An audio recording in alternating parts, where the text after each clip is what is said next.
Washington report. Israel has only mere days to launch an attack on Iran's Bushehr nuclear reactor if Russia makes good on its plan to deliver fuel there this weekend, former U.S. Ambassador to the UN John Bolton warned Tuesday. He said that once Russia has loaded the fuel into the reactors slated for Saturday, Israel would no longer be willing to strike for fear of triggering widespread radiation in an attack. "This is a very, very big victory for Iran," Bolton told the Jerusalem Post. "This is a huge threshold." Bolton, who also once oversaw US non-proliferation policy, said that when Russia announced the plans to load the fuel last Friday, the element of surprise was essentially taken away from Israeli calculations. Bolton noted that he doesn't have a clue as to whether Israel would actually attack, but he said, if Israel was right to destroy the Osiraq reactor, is it right to allow this one to continue? You can't have it both ways. Israel took out Iraq's Osiraq reactor during a stealth mission in 1981.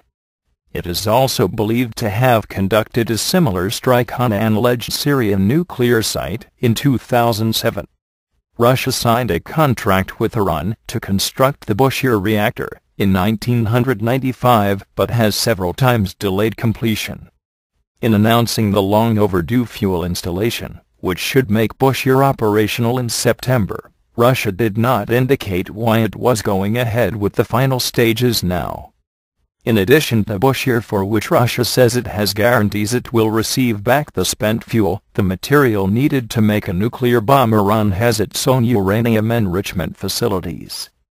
Iran expert Ilan Berman of the American Foreign Policy Council said that the uranium enrichment plants are the real backbone of Iranian efforts and expenditures to get nuclear weapons capability, and he suspected that they, rather than Bushehr, would be Israel's primary targets in any attack.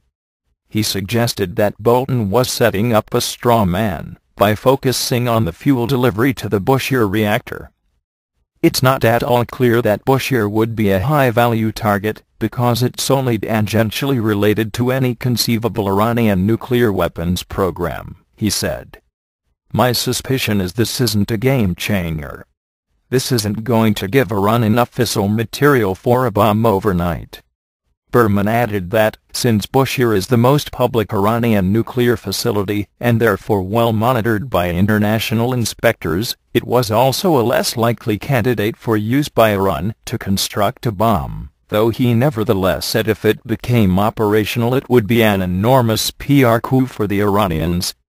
Bolton dismissed the idea that international inspectors would contain the threat from the Bushehr reactor, pointing to instances inspectors had been kicked out.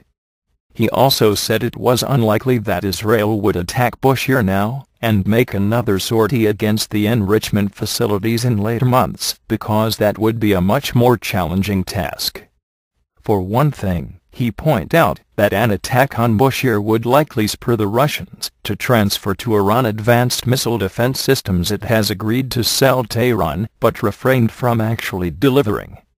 Instead, Bolton indicated, if Israel were to attack now it would probably hit multiple targets. Iran, for its part, dismissed talk of a possible Israel strike. On Tuesday, Foreign Ministry spokesman Ramin Maimon-Peyrust was quoted as saying that these threats of attacks had become repetitive and lost their meaning. He also reportedly told correspondents in Tehran, according to international law, installations which have real fuel cannot be attacked because of the humanitarian consequences. The rhetoric comes as the US increased sanctions on Iran as part of its ongoing efforts to ratchet up pressure on Tehran. On Tuesday, the US Treasury announced dozens of additional names of Iranian banks and individuals that fall under sanctions law,